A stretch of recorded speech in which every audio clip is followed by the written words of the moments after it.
الحمد للہ رب العالمین والصلاة والسلام علی سید المرسلین وخاتم النبیین اعوذ باللہ من الشیطان الرجیم بسم اللہ الرحمن الرحیم۔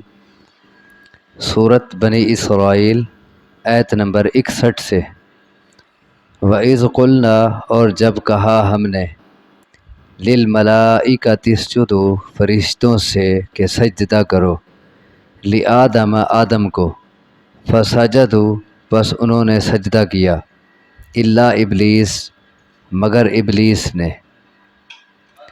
قال، کہا اس نے، ااسجد، کیا میں سجدہ کروں، لمن خلقت طینا، اس کو جسے تو نے پیدا کیا ہے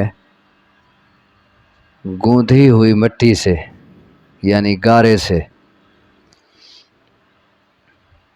یہ اس قسم کا مضمون پیچھے بھی کئی جگہ آ چکا ہے، سورۃ البقرہ میں اور باقی کئی صورتوں میں، اور آگے بھی بیان ہوگا، اور ہر جگہ انداز مختلف ہوتا ہے۔ یہاں کہا جا رہا ہے کہ اللہ تبارک و تعالی نے جب آدم علیہ السلام کو بنایا تو فرشتوں سے کہا کہ اسے سجدہ کرو۔ اللہ کے حکم کی تعمیل کرتے ہوئے وہ آدم علیہ السلام کے آگے جھک گئے۔ ابلیس نے سجدہ نہ کیا۔ یہ اگرچہ فرشتہ نہیں تھا اور یہ جنوں میں سے تھا، لیکن یہ فرشتوں کے ساتھ رہتا تھا۔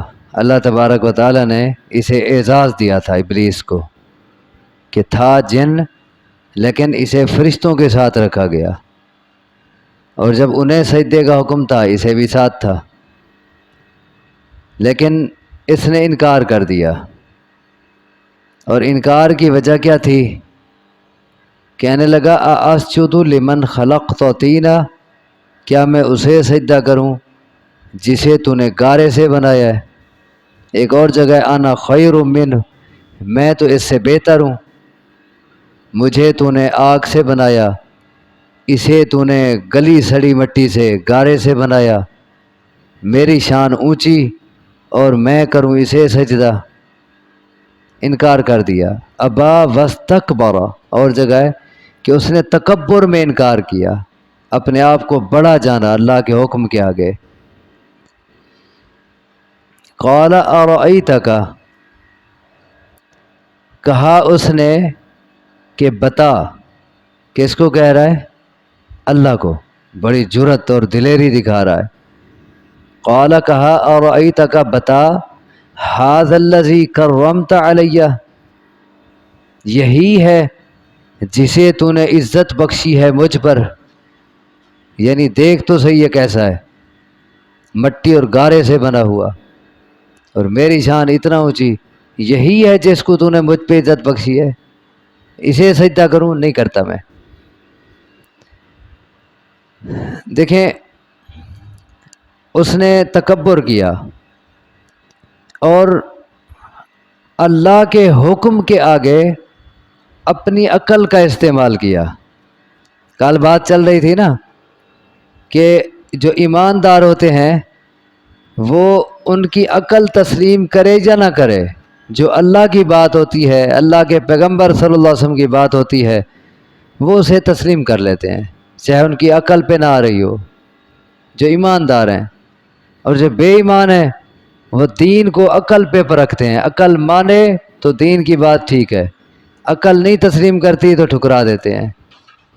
اور یہ کام ابلیس کی طرف سے ہے، یہ ابلیس کا طریقہ ہے کہ اس نے سب سے پہلے یہ نہ دیکھا کہ اللہ کا حکم ہے، بلکہ اللہ کے حکم کے آگے اپنی عقل کا استعمال کیا۔ ابھی یہ کیسے ہو سکتا ہے کہ اونچی شان والا کم شان والے کے آگے جھکے؟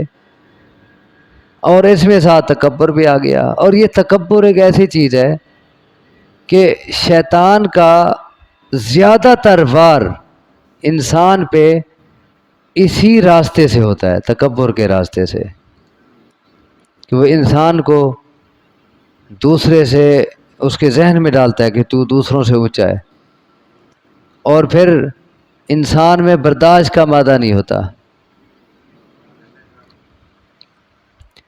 انسان کی یہ کمزوری ہے جس سے شیطان اس پہ وار کرتا ہے کہ اگر وہ کسی کو دیکھتا ہے کہ وہ اس سے اونچا ہو رہا ہے، وہ اس سے بڑھ گیا کسی چیز میں، مال میں بڑھ گیا ہے، علم میں بڑھ گیا ہے، اب وہ برداشت نہیں کرتا، اسے حسد کرنے لگتا ہے. وہ یہ سوچتا ہے کہ وہ مجھ سے زیادہ اچھا کام کر رہا ہے، وہ مجھ سے زیادہ ترقی کر گیا دنیا میں، یا وہ مجھ سے زیادہ اچھا بول لیتا ہے.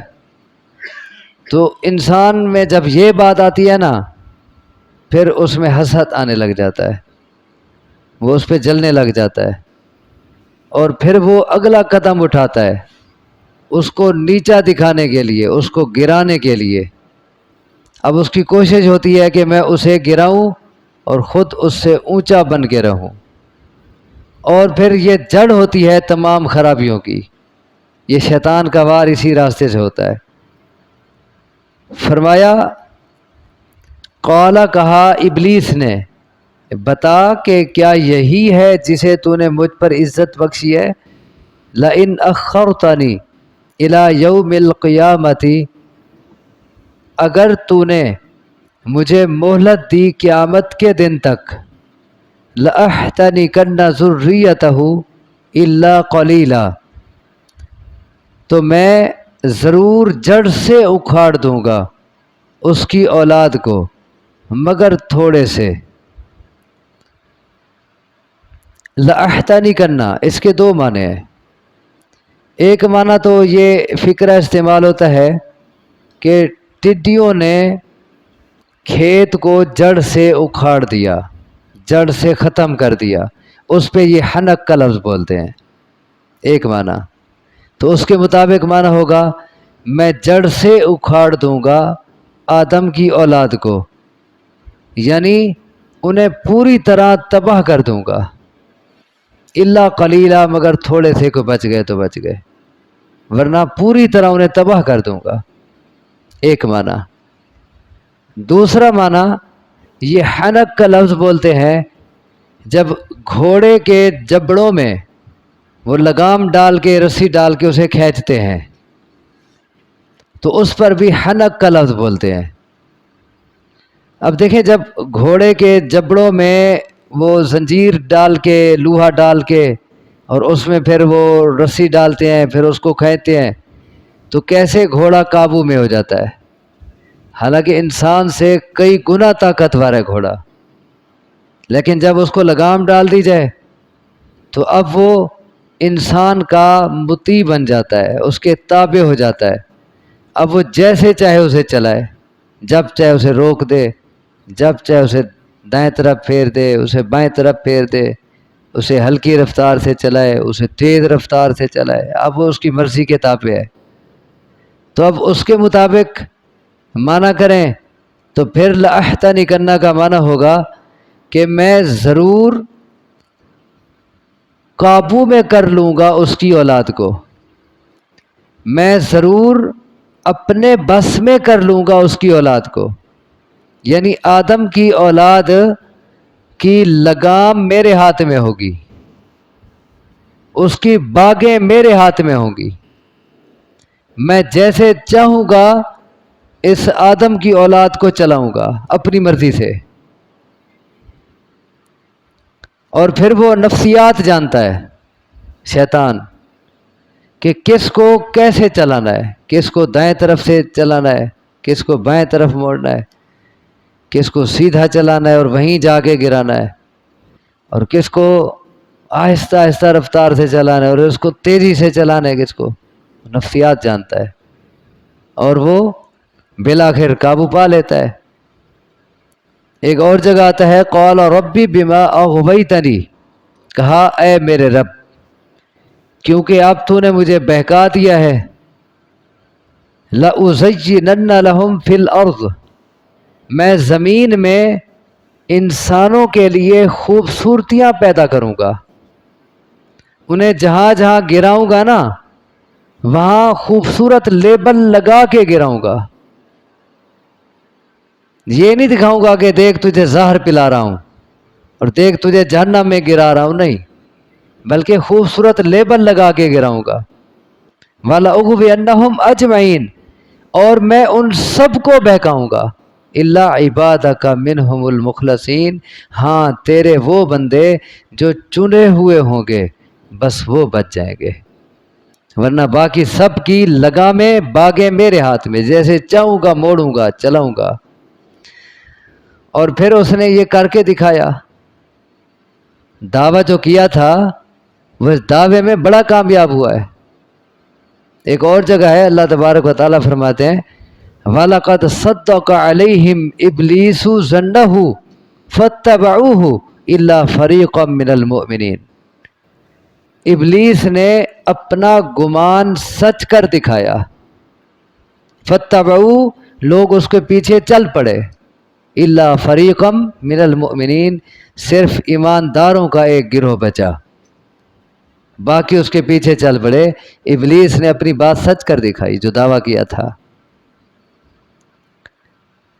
تو یہاں وہی بات ہے لَأَحْتَنِكَنَّ ذُرِّيَّتَهُ، میں اپنے قابو میں اپنے بس میں کر لوں گا اس کی اولاد کو، مگر تھوڑے سے. قَالَ اذْهَبْ، اللہ نے کہا جا.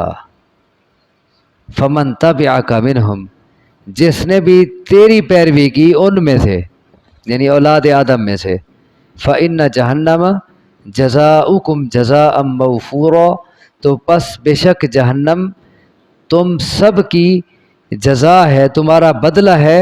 اور کیسا بدلہ؟ جزاء موفورا، بدلہ پورا پورا.